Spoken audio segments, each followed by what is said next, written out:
दोस्तों, तो जैसा कि हमारी कल लाइव थी और आप सबने देखी होगी और आज हम जो डिस्कस करेंगे वो उत्तराखंड का जो यूकेएसएससी है का सिलेबस डिस्कस करेंगे। हाँ, सबसे पहले हमको इम्पोर्टेंट है, हमें सबसे पहले जो होना चाहिए, हमें सिलेबस के बारे में पता होना चाहिए। तो आज क्या करेंगे, हम सिलेबस डिस्कस करेंगे। तो सिलेबस में सबसे पहले हम करेंगे जीएस का। ठीक है, जीएस का देखो बहुत वेटेज नहीं है, जितना वेटेज उत्तराखंड का है, उत्तराखंड जीएस का है ना, उतना ही वेटेज जीएस का भी है ना। जीएस का भी अच्छा खासा वेटेज हो जाता है। तो जीएस में सबसे पहले हम देखेंगे हिस्ट्री। हिस्ट्री का सिलेबस समझेंगे और इसमें क्या पढ़ना है, कैसे पढ़ना है, वो देखेंगे।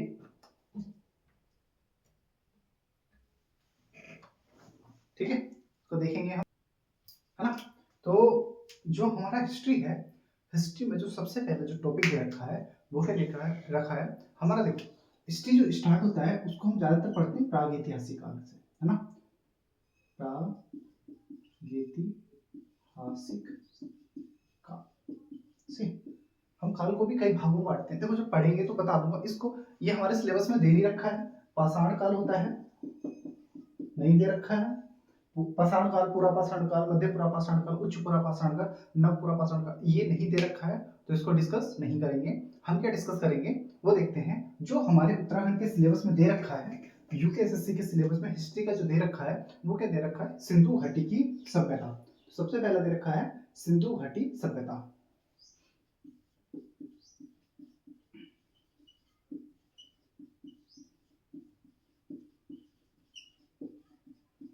देखो, सिंधु घाटी सभ्यता, अब ऐसा है, देखिए सिंधु घाटी सभ्यता क्यों दे रखा है इसको हम समझते हैं। सिलेबस का मतलब यही है कि हम उसको समझ लें कि हम क्या पढ़ने वाले हैं, कैसे पढ़ने वाले हैं, क्यों पढ़ने वाले हैं। हाँ, देखो कैसे,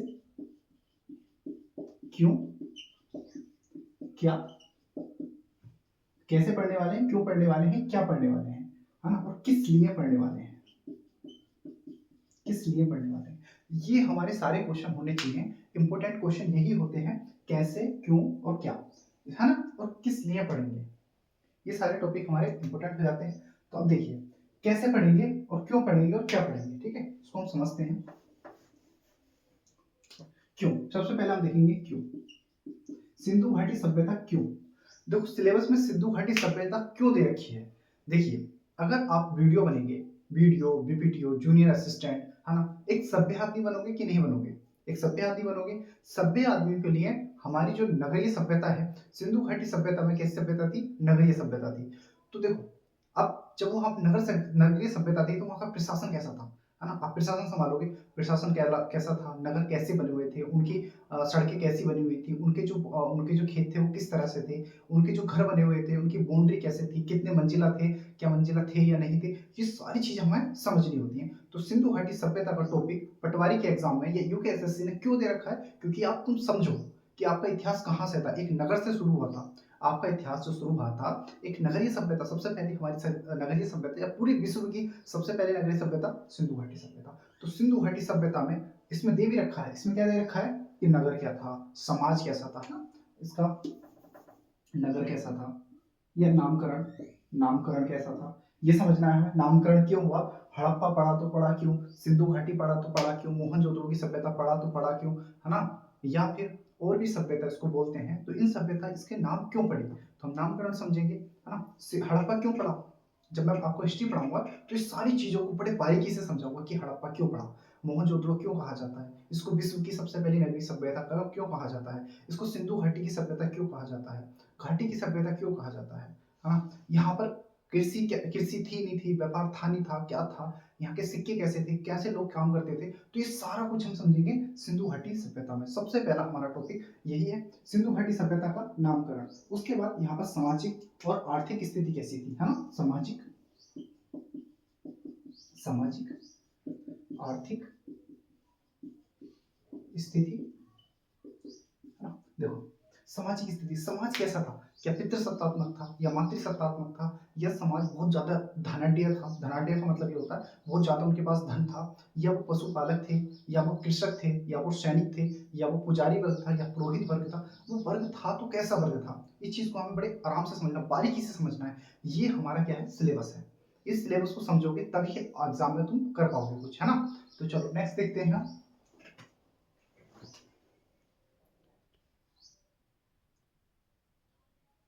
ठीक है, तो देखो आर्थिक स्थिति, नामकरण क्या है, सामाजिक और आर्थिक स्थिति।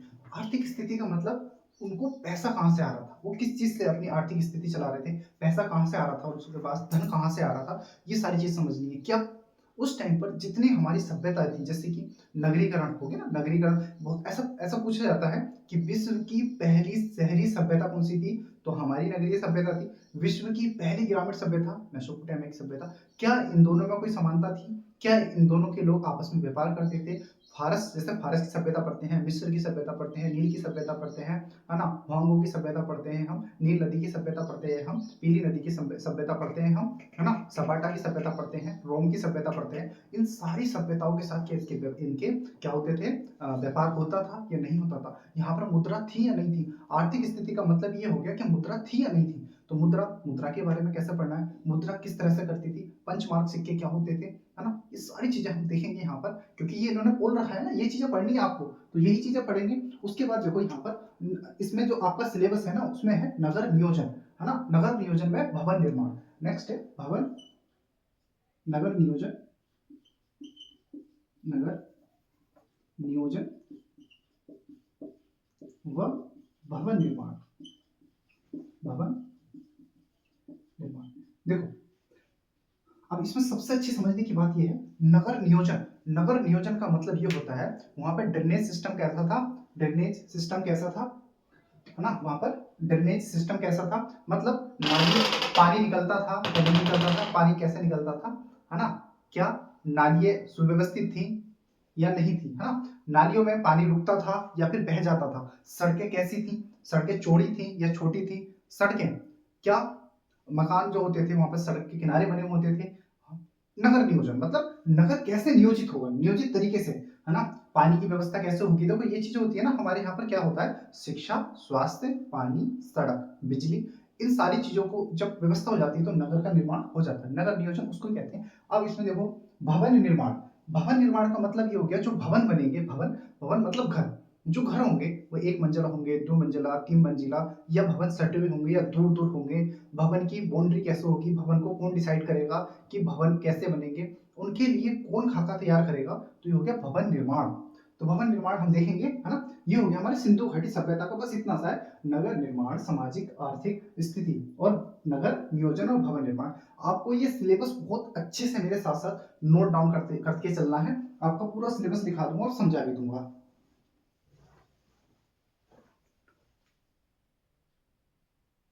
है ना। ये आपको समझ में आ गया होगा बहुत अच्छे से। अब इसके बाद जो हिस्ट्री में जो दूसरा दे रखा है, वो दे रखा है वैदिक काल, वैदिक काल, सही, दे रखा है वैदिक काल। देखिए वैदिक काल मतलब ऐसा काल जहां पर वेद हो, जहां पर वेद लिखे गए हों, जहां पर धार्मिक चीजें आ गई हों, तो इसको कहते हैं हम वैदिक काल। वैदिक काल में जो हम पढ़ेंगे, वैदिक काल में जो आपका सिलेबस दे रखा है, सिलेबस में साफ साफ कह रखा है कि पूर्व वैदिक काल, है ना, सबसे पहले दे रखा है वैदिक काल में। देखो वैदिक काल में जब आपको पढ़ाऊंगा तो ऐसा ऐसा मतलब वही बीच में जो मुझे ऐसा लग रहा है कि मैं आपको पढ़ा रहा हूँ, देखो पढ़ा नहीं रहा हूँ मैं, है ना, इसलिए मैं थोड़ा सा कंट्रोल कर रहा हूँ अपने ऊपर। देखो वैदिक काल, सबसे पहले वैदिक काल में जो टॉपिक दे रखा है वो दे रखा पूर्व वैदिक काल, पूर्व वैदिक काल।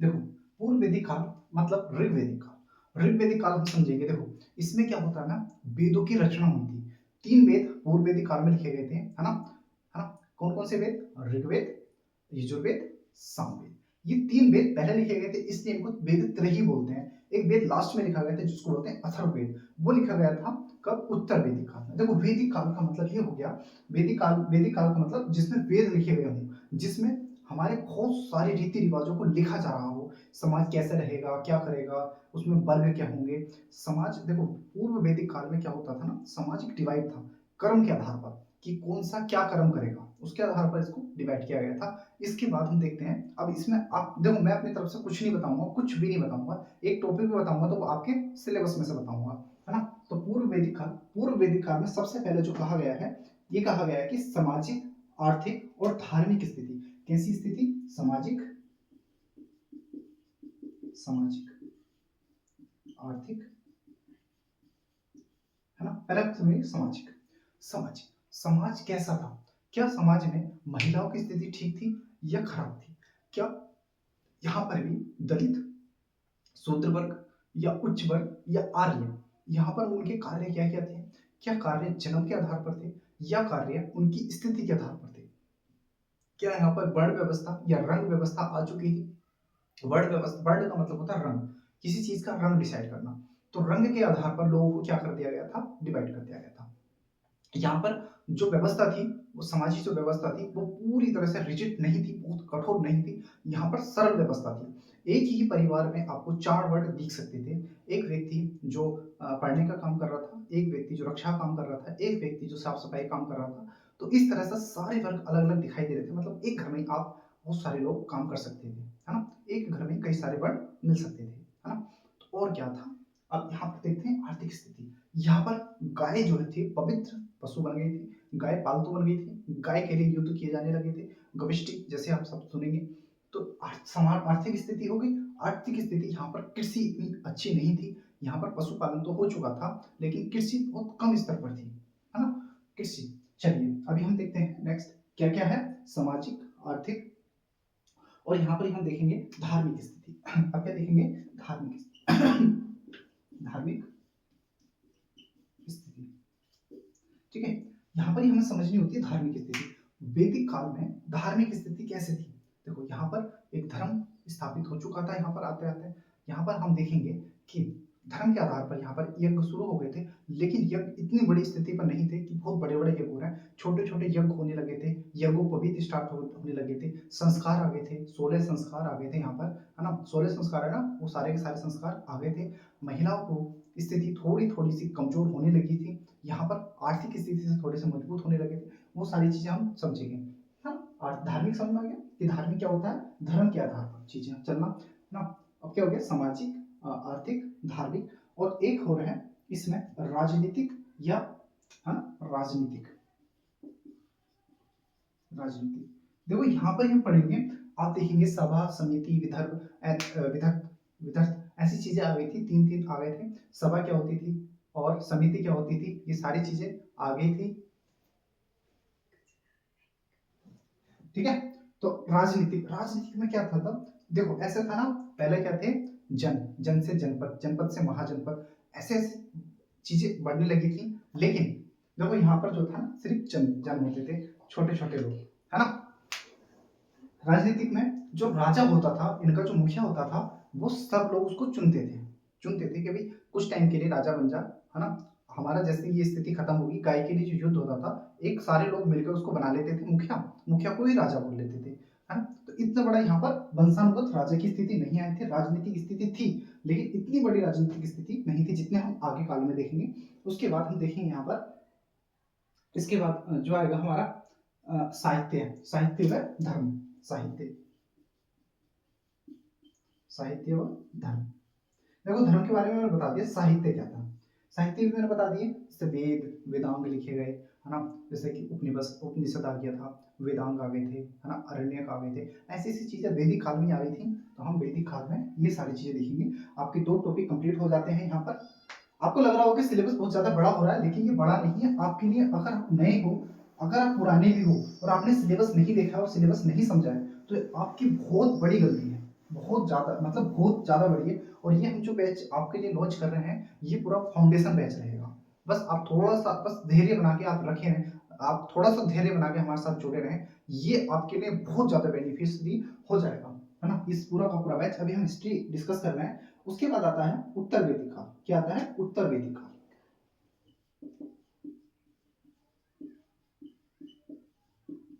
देखो उत्तर वैदिक काल में क्या होता है, उत्तर वैदिक काल जो वैदिक काल के बाद में आया, उत्तर वैदिक काल। उत्तर वैदिक काल आते आते अब देखेंगे, यहाँ पे हम देखते हैं, पहले हम टॉपिक वाइज देख लेते हैं क्या क्या टॉपिक में दे रखा है। उत्तर वैदिक काल में सबसे पहला आपका सामाजिक, आर्थिक और धार्मिक, सामाजिक सामाजिक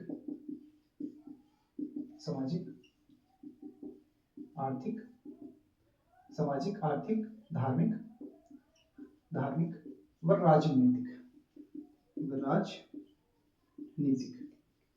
है ना, राजनीतिक।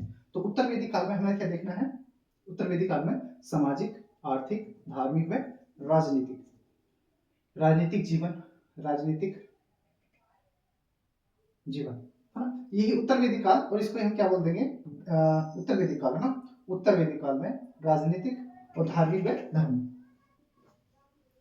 धर्म, साहित्य व धर्म, ये सारी चीजें मैंने समझा दी आपको, तो ये चीजें हमारी पूरी हो गई है ना। उत्तर वैदिक काल अब मैंने पूरा समझा दिया। पूर्व वैदिक काल, उत्तर वैदिक काल लगभग सेम है। इसके बाद आता है हमारा महाकाव्य, महाकाव्य महाकाव्य काल। इसके बाद आता है महाकाव्य। देखिए तीसरा हम देखेंगे महाकाव्य काल।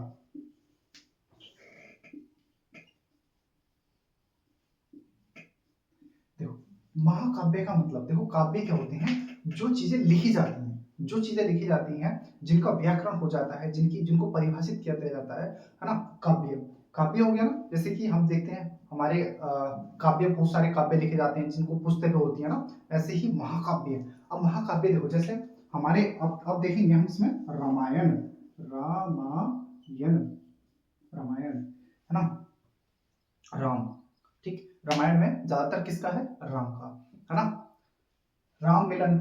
जैसे इसमें हम देखेंगे, हम इसमें क्या देखते हैं, देखो इसमें क्या देखते हैं, कांड देखते हैं, कांड। जैसे कि रामायण कांड हम देखते हैं इसमें, कांड जैसे कि बाली का कांड, जैसे बाली कांड होता है, किष्किंधा कांड होता है ना, एकलव्य मतलब लव और कुश उनका वो कांड होता है, तो बहुत सारे कांड होते हैं। तो रामायण, बस इसमें ये समझना है हमें, समझना है कि इसमें श्लोक है कि नहीं है, रामायण काल क्या थी, राम का क्या रोल था, है ना, रामायण किसने लिखी, कब लिखी, क्यों लिखी, ये कैसे, कौन सा काल था, यहाँ पर द्वापर युग क्या होता है, तृतीय युग क्या होता है, ये सारी चीजें हम देखेंगे ना रामायण काल में। जल्दी जल्दी हम सिलेबस कर लेते हैं। एक होता है रामायण है, एक है महाभारत। क्या है, महाभारत। महाभारत टीवी पर आता था ना, बहुत आता था महाभारत। इसमें हम किसको देखते हैं, रामायण में सबसे ज्यादा हम देखते हैं मर्यादा पुरुषोत्तम। देखो राम है मर्यादा पुरुषोत्तम, और जो युद्ध में स्थिर हो, एक बार जवान दे दी तो दे दी। जैसे युधिष्ठिर हम देखते हैं, युधिष्ठिर देखते हैं, हम किसको देखते हैं, उधर दूसरी अपोजिट साइड दुर्योधन को देखते हैं, उनके साथ कर्ण देखते हैं, भीष्म देखते हैं, द्रोणाचार्य देखते हैं, है ना, एकलव्य की हम थोड़ी बहुत कहानी देखते हैं। रामायण में एक तरफ पांडवों की तरफ हम 5 पांडव देखते हैं, जिसमें युधिष्ठिर होते हैं और अर्जुन होते हैं, और क्या सहदेव होते हैं, नकुल होते हैं, भीम होते हैं। ये सारे हम इसमें देखते हैं, ये करेक्टर देखते हैं। तो हम रामायण किसने लिखी, महाभारत किसने लिखी, ये सारी चीजें देखेंगे। और इसमें है ना, इस टाइम पर आपके सिलेबस में क्या लिखा है ना, रामायण और महाभारत कालीन सामाजिक व राजनीतिक स्थिति, सामाजिक व राजनीतिक स्थिति,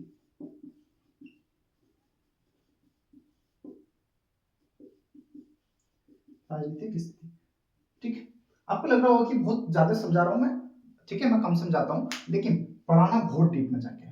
आपको इतने डीप में पढ़ना है, इतने अच्छे से पढ़ना है कि एक बार में सिलेबस आप पढ़ो, और ये सिलेबस आपके लिए, और जो हम बैच चला रहे हैं आपके लिए बेनिफिशियरी हो, आपको सिलेक्शन दिलाते हैं, है ना। चलो अब यहाँ पे ये हमारा तीसरा टॉपिक है। अब इसके बाद जो चौथा टॉपिक आता है वो आता है हमारा जैन और बौद्ध धर्म, जैन व बौद्ध धर्म, बौद्ध धर्म, हाँ, इनको बोला जाता है गैर धार्मिक। क्या बोला जाता है, गैर धार्मिक। ये जो दोनों धर्म थे, ये शिक्षा को लेके आते हैं, इनको हम मानते हैं शिक्षक। जैन महावीर स्वामी हम पढ़ते हैं, बौद्ध में हम पढ़ते हैं, बौद्ध में हम किसको पढ़ते हैं, भगवान बुद्ध को, है ना। और जो जैन में पढ़ते हैं 24 तीर्थंकर पढ़ते हैं, ऋषभ देव पहले होते हैं, पार्श्वनाथ हमारे कौन से होते हैं, 23 पे होते हैं, 24 में हमारे महावीर स्वामी होते हैं। ये अपनी शिक्षा लेकर आए थे। इन्होंने कहा कि किसी भी चीज को इतनी कठोरता से पालन मत करो, है ना। जैसे बौद्ध धर्म वाले आते हैं, ये कहते हैं अपने अपने ऊपर विश्वास करो, अपने ऊपर ध्यान दो, है ना। दुख है, इस दुख का कारण क्या है, इसको देखो, दुख है, दुख का कारण है, इसका कारण क्या है, इच्छा है, इच्छा को मार दो, है ना। जैन धर्म वाले आते हैं कि भाई अपनी आत्मा को इतना कष्ट दे दो, इतना कष्ट दे दो कि इस धरती पे आने से पहले वो 100 बार सोचे, वो आएगा। मोक्ष, दोनों का ही मोटिव क्या होता है, मोक्ष प्राप्ति। दोनों ही ईश्वर के अस्तित्व को नकार देते हैं, है ना। इधर बुद्ध, भगवान बुद्ध आते हैं। बुद्ध देखोगे तो पूरी दुनिया में लगभग लगभग बुद्ध मतलब इधर की तरफ ईस्ट में, जब हम भारत की ईस्ट में देखते हैं, है ना, तो क्या होता है, ज्यादातर बुद्ध मिलते हैं। और जैन ज्यादातर हमारे देश में ही है, ज्यादा दूर तक नहीं फैला है जैन। जैन धर्म और बौद्ध धर्म दोनों एक तरह से शिक्षा को लेकर, है ना। और जो समाज में पहले वैदिक काल या वैदिक काल के पहले जितने भी हमारे यहाँ कर्म कांड, पूजा, ऐसी चीजें, मतलब गलत चीजें फैलाई गई समाज में, उन चीजों को, महिलाओं की स्थिति को सुधारने के लिए, लोगों के अंदर सामाजिक स्थिति बनाए रखने के लिए, है ना, उस चीज को लाते हैं ये, और सबको इक्वली राइट देने की कोशिश करते हैं, है ना। चलो नेक्स्ट हम इसमें देखो, इसमें क्या क्या देखेंगे, जैन और बौद्ध धर्म में आपके सिलेबस में क्या दे रखा है, आपके सिलेबस में दे रखा है इसमें यहाँ की इनकी स्थापना और शिक्षाएं व विस्तार। इसकी स्थापना, इसका विस्तार देखेंगे, विस्तार कहाँ कहाँ हुआ, कैसे हुआ, है ना। और इसमें शिक्षाएं देखेंगे, शिक्षाएं, बस ये चीजें देखेंगे, बस इनकी शिक्षाएं क्या थी, इनका विस्तार क्या था, कैसे जन्म हुआ, कहाँ हुआ, इन्होंने कहाँ कैसे कैसे चीजों के विचार दिए अपने, है ना। जैन और बौद्ध धर्म तीसरा, चौथा। अब पांचवा जो टॉपिक है हमारा वो है मौर्य काल। ठीक है, क्या देखेंगे, पांचवा टॉपिक मौर्य काल। मौर्य काल, ये इसको ही हम कहते हैं महाजनपद काल। क्या कहते हैं, जनपद काल, मौर्य काल। ठीक, मौर्य काल में हम सबसे पहले देखेंगे, मौर्य काल में देखो, मौर्य काल जो है, मौर्य काल, मौर्य काल में हम मौर्य वंश देखेंगे, मौर्य वंश की स्थापना, मौर्य वंश की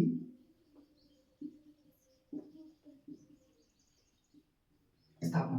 देखो मौर्य वंश की स्थापना, इसको हम समझने की कोशिश करते हैं। मौर्य वंश की स्थापना करने वाले कौन थे, हमारे देश में होते हैं चंद्रगुप्त मौर्य, है ना। इनको भी बोला जाता है सम्राट चंद्रगुप्त मौर्य। ओके, अब इनकी सहायता करने के लिए एक करेक्टर है जिसको बोलते हैं चाणक्य, है ना। चाणक्य को हमने इसमें डाल दिया गया है। चाणक्य की पुस्तक देखते हैं, जैसे कि चाणक्य ने पुस्तक लिखी है अर्थशास्त्र।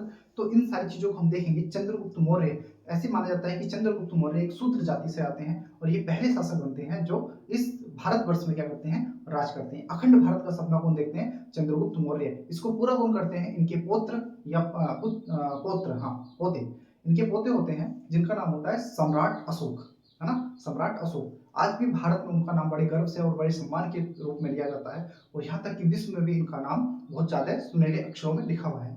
इनकी हम बहुत सारी चीजें देखते हैं, इनकी शिलाई लिखाई, मतलब अशोक ने क्या लिखा है, शिलाई लिखा है, स्तंभ लेख लिखा है, अभिलेख लिखा है ना, और पूरी दुनिया में इसका अपना परचम लहराया। भारत को अखंड करने का काम सम्राट अशोक ने किया। हम क्यों पढ़ते हैं, अब ये डाला क्यों गया है, ताकि आप अपने इतिहास को ना भूलो, है ना। आप सभ्य लोग हो, आप इतने अच्छे पोस्ट पे जाओगे तो आपको कम से कम अपने इतिहास के बारे में, अपनी अपनी अपनी संस्कृति के बारे में, अपने महान शासकों के बारे में, अपने महान पुरुषों के बारे में आपको पता होना चाहिए, है ना। तो मौर्य वंश हम पढ़ेंगे, इसमें देखते हैं कहाँ कहाँ तक ये मौर्य वंश फैला था। श्रीलंका गए थे ये, श्रीलंका से लेकर इधर अपने भारत से ईस्ट की तरफ गए थे ये सारे, है ना। कैसे मौर्य वंश फैला या मौर्य वंशों ने बौद्ध धर्म को कैसे फैलाया, वो सारी चीजें हम देखेंगे। तो मौर्य वंश की स्थापना किसने की, चंद्रगुप्त मौर्य ने। अब चंद्रगुप्त, इसमें हम देखेंगे चंद्रगुप्त। अब देखो आपके सिलेबस में क्या दे रखा है, नाम दे रखे हैं चंद्रगुप्त मौर्य, अशोक, अशोक, सम्राट अशोक, ये स्पेशली नाम दे रखे हैं आपके टॉपिक में, तो आपको ये पढ़ने पड़ेंगे। आपको चंद्रगुप्त मौर्य पढ़ने पड़ेंगे, अशोक पढ़ने पड़ेंगे, और वे अशोक व उनका उनका धर्म, उनका अशोक व उनका धर्म, उनका धर्म। देखो जब कलिंग युद्ध होता है, तब आपको पता है कि 261 है ना, 261 आपने पढ़ा होगा, 261 है ना, कलिंग युद्ध, और एक गद्य पट बैठते हैं, ठीक है। तो ये आप देखेंगे, चलो आप डेट नहीं बता रहे हम, बहुत डीप में हो जाएगा, है ना। तो थोड़ा सा ऑफलाइन वाले बच्चे बैठे हैं आज, जाते नहीं, एक दो बच्चे बैठे हैं तो उनको बहुत डीप लग रहा है आज। मैंने सोचा कि आज आप भी आ जाओ, आप भी थोड़ा सा क्लास देख लो, एक बार सिलेबस देख लेते हैं, फिर से देख लेते हैं एक बार सिलेबस। तो कह रहे हैं आप सर बहुत ज़्यादा समझा रहे हो, बहुत बड़ा हो जाएगा लेक्चर। तो आप बताओ कमेंट करके, ज़्यादा बड़ा हो रहा है, नहीं हो रहा ना। आप पढ़ने वाले बच्चे, देखो पढ़ने वाले बच्चे कभी नहीं कहते, अगर उनको उनकी पढ़ाई हो रही है अच्छे से हो रही है तो कभी नहीं कहते हैं कि नहीं पढ़ना है। पढ़ने वाले बच्चे देखेंगे 1 घंटे की क्लास हो, 2 घंटे की, 4 घंटे की, तो लगभग मैं प्राचीन इतिहास का जो सिलेबस है पूरा करवा के छोड़ूंगा आज मैं। बाकी सिलेबस आगे देखते रहेंगे, पहले सिलेबस देखना है, उसके बाद प्रीवियस ईयर क्वेश्चन देखने हैं, फिर हम पढ़ते हैं आगे। चलो, तो अशोक व उनका धर्म, जब भैरी घोष की जगह धम्म घोष अपना लेते हैं तो उसमें हम समझना है कि भैरी घोष क्या था, धम्म घोष क्या था, क्योंकि उनका धम्म दे रखा है। तो धम्म किससे संबंधित था? देखो ज्यादातर बुद्ध की शिक्षाओं पर धम्म था, है ना, बुद्ध की शिक्षाओं पर इनका धम्म था। इन्होंने सारी जितनी भी चीजें थी, जितने भी लोग थे, सबको क्या कहा? अपनी प्रजा कहा, अपनी संतान कहा, है ना। चलो तो इसको हम देखेंगे, अशोक, चंद्रगुप्त मौर्य, अशोक व उनका धम्म। उसके बाद मौर्यकालीन जैसे प्रशासन देखेंगे, क्या देखेंगे? मौर्यकालीन प्रशासन, मौर्यकालीन प्रशासन, प्रशासन, मौर्यकालीन प्रशासन देखेंगे, है ना। समाज भी जब प्रशासन देखेंगे, प्रशासन के साथ समाज भी देखेंगे, समाज के साथ बहुत सारी चीजें और भी देखेंगे, है ना। तो चलो इसको भी देखेंगे हम।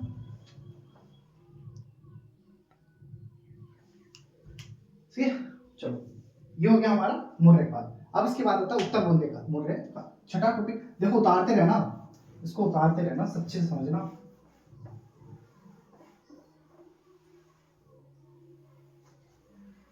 इसको हटा देते।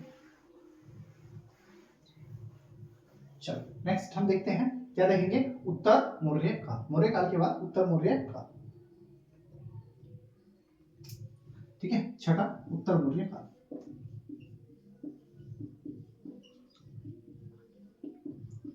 है ना। मौर्यों के बाद जो शासक बने उनको बोलते हैं उत्तर मौर्य काल। ठीक है, क्या देखना है? उत्तर मौर्य काल। अब उत्तर मौर्य काल में हम क्या देखेंगे? इसमें देखो, जैसे हमारे यहाँ पर आते हैं पारसी आते हैं, यूनानी आते हैं। कौन आते हैं? पारसी आते हैं हमारे यहाँ पर, पारसी, यूनानी आते हैं,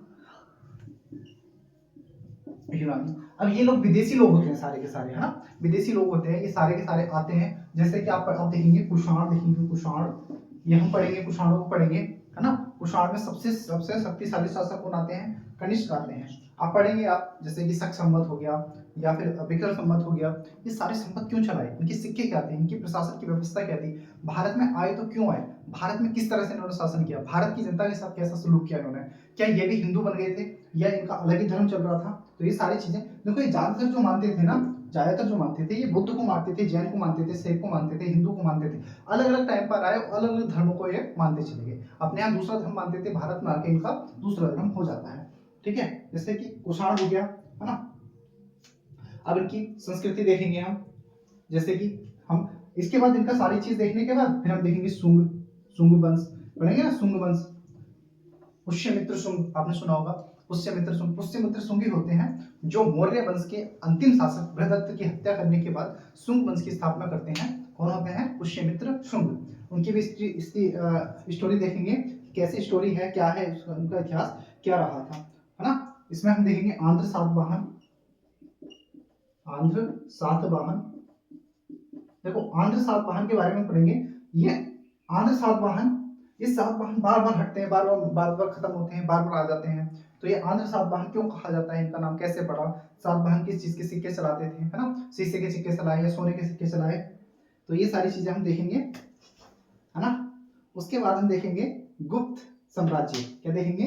गुप्त साम्राज्य, गुप्त, है ना। गुप्त का भी इतिहास बहुत ज्यादा है, क्या होता है, खतरनाक होता है ना। बहुत ज्यादा अच्छा, खतरनाक नहीं बोलेंगे, अच्छा बोलेंगे, है?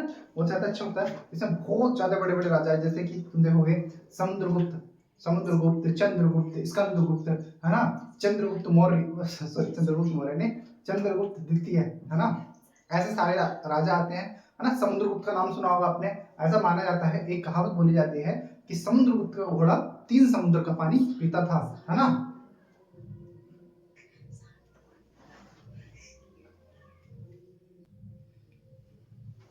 ठीक है, अब देखो जब गुप्त हैं तो गुप्तों में हम क्या देखेंगे, इनकी सामाजिक स्थिति क्या कैसी थी, आर्थिक स्थिति कैसी थी, है ना, सांस्कृतिक स्थिति कैसी थी। तो हम गुप्त में क्या देखेंगे? गुप्तकालीन शासन, प्रशासन, समाज, यहाँ पर कला क्या थी, विज्ञान क्या था, संस्कृति कैसी थी। तो ये सारी चीज देखेंगे गुप्तों में, है ना। संस्कृति, समाज, प्रशासन, सारी चीज देख लेंगे हम आराम से, यहाँ के राजा भी देख लेंगे। तो आप बस इतना ही डालो। और 8वां जो टॉपिक पढ़ेंगे हम, उत्तर, क्या पढ़ेंगे? उत्तर, उत्तर गुप्त काल, उत्तर गुप्त काल।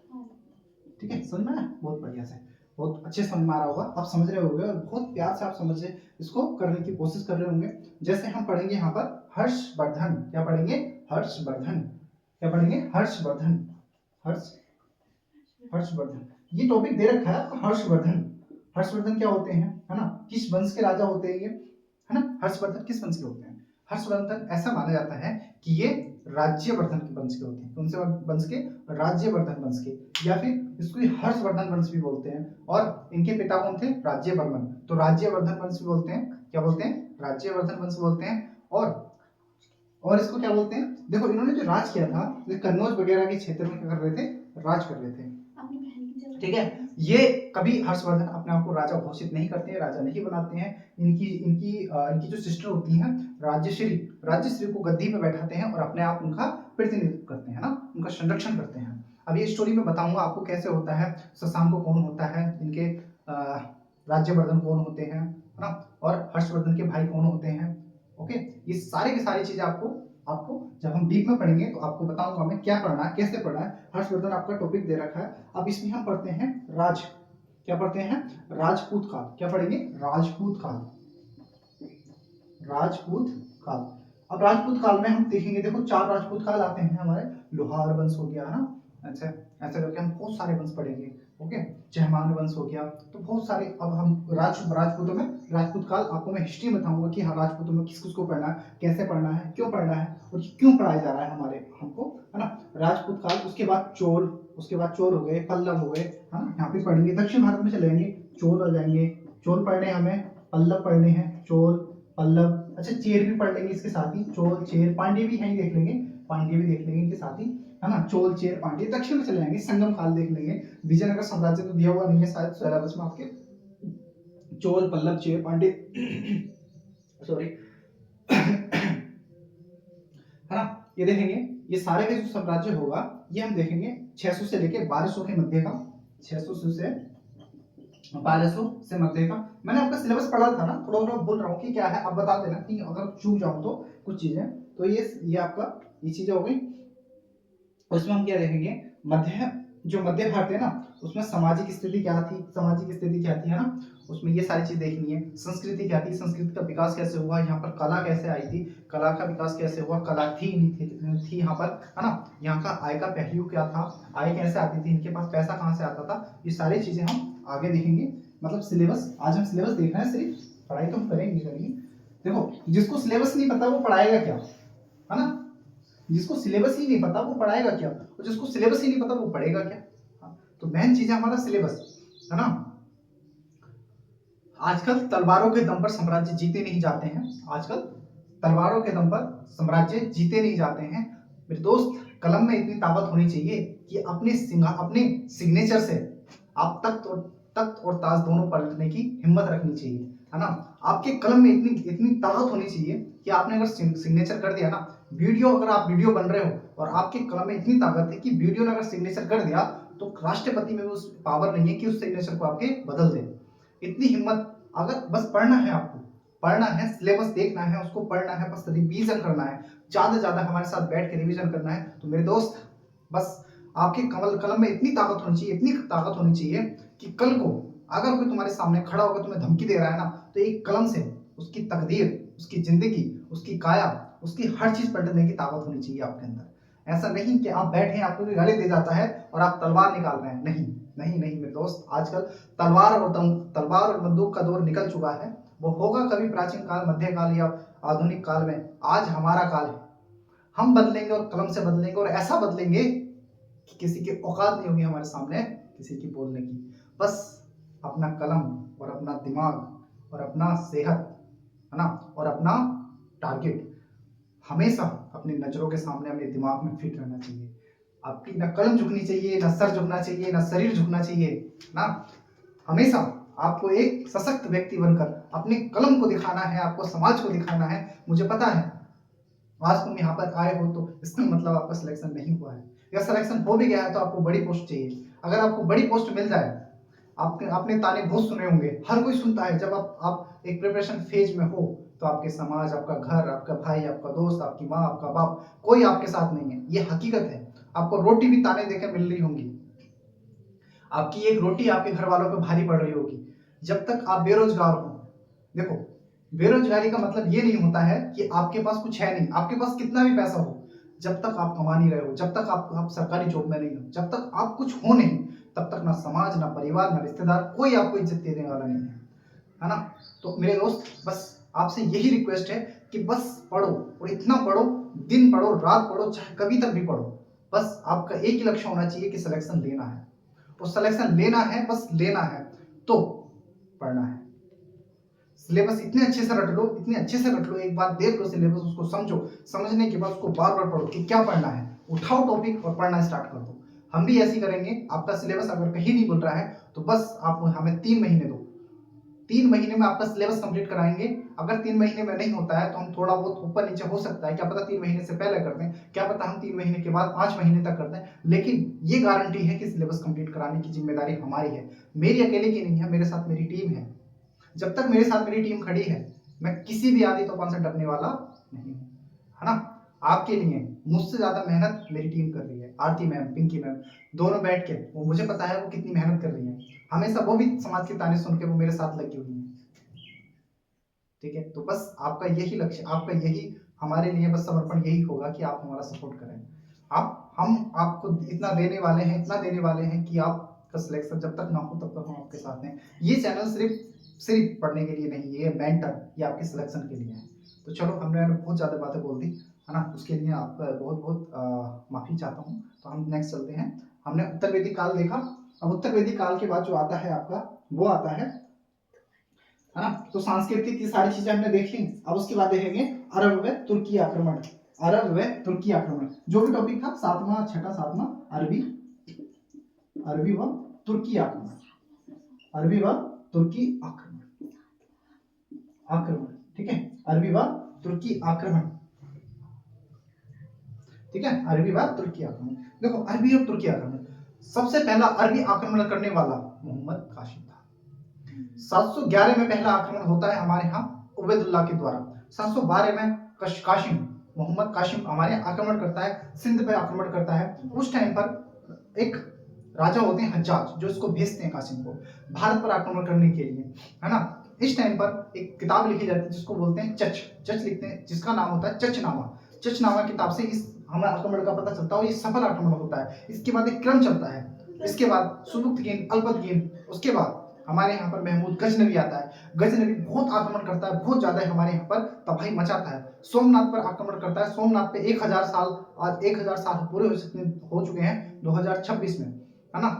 जब सोमनाथ पर आक्रमण करता है, बहुत सारे धन दौलत लूटता है, कितनी बार आक्रमण करता है, कैसे आक्रमण करता है, वो कितना धन लूट के लेके जाता है, ये सारी चीजें हम बहुत अच्छे समझेंगे। हिस्ट्री आपके रग रग में बसा दूंगा, मैं ये गारंटी देता हूँ आपको। हिस्ट्री आप याद नहीं करोगे, याद समझोगे, उसको जीने की कोशिश करोगे, उसको फील करोगे। महमूद गजनवी को लाता है गोरी, उसके बाद आता है गोरी, उसका गुलाम होता है। गोरी यहाँ पर आक्रमण करता है, और गोरी के कुछ क्या होते हैं, गुलाम होते हैं, 3 गुलाम होते हैं, यल्दोज, कुबाचा और ऐबक। ऐबक उसका उत्तराधिकारी बनता है, जो दिल्ली सल्तनत की स्थापना करता है, मामलुक वंश बनाता है। उसके बाद बहुत सारे शासक चलते रहते हैं गुलाम वंश में। गुलाम वंश में हम देखते हैं तो एक बलबनी वंश आता है ना, एक शमसी वंश आता है, शमसी वंश जो चलाता है इल्तुतमिश चलाता है। उसके बाद बलबनी आता है जो बलबन चलाता है। बलबन, इसमें ही एक दिल्ली सल्तनत में ही पहली शासिका बनती है हमारे यहाँ पर, जिसका नाम होता है रजिया सुल्तान। तो देखेंगे रजिया सुल्तान क्यों असफल रह जाती है, कौन उसके बारे में वक्तव्य देते हैं, है ना, वो क्या स्टोरी होती है उसके साथ क्या होता है। चलिए, हम याकूत की स्टोरी भी देखेंगे, रजिया सुल्तान से कैसे याकूत रिलेटेड होता है।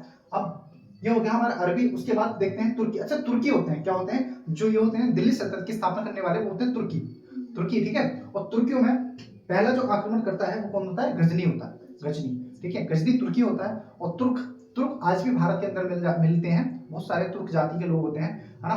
तो चलिए हम देखते हैं। तो इन सबको देखने के बाद यहाँ पर हम क्या क्या देखेंगे, अब मैंने सबको बता दिया है। इनका आक्रमण करने का जो रीजन होता है गजनी का, महमूद गजनवी का, वो होता है यहाँ से धन संपत्ति लूटना, और अपने अफगान में जाके क्या करना, गजनी में जाकर क्या करना, मुस्लिम साम्राज्य की स्थापना करना और अपने आप को सुल्तान घोषित करना। खलीफा को खुश करने का उसका सबसे बड़ा क्या था, उद्देश्य था। तो यहाँ से धन दौलत लूट के कोई यहाँ पर धर्म प्रचार के लिए नहीं आया था, लेकिन दिल्ली सल्तनत की स्थापना ही होती है यहाँ पर इस्लाम धर्म की स्थापना करना, ठीक है। गोरी का यही होता है कि गोरी चाहता है कि यहाँ पर इस्लाम धर्म बन जाए और इस्लामिक लोग बहुत सारे बन जाए।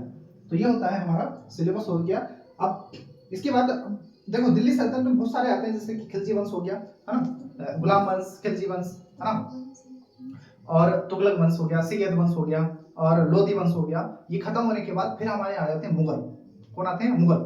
मुगलों में सबसे पहला जो आता है बाबर आता है 1526 में। आने के बाद बाबर, हुमायूं, अकबर, जहांगीर, शाहजहां, औरंगजेब, एक काल चलता है, एक समृद्ध जो होते हैं ना ताकतवर जो राजा होते हैं वो ये सारे होते हैं, है ना।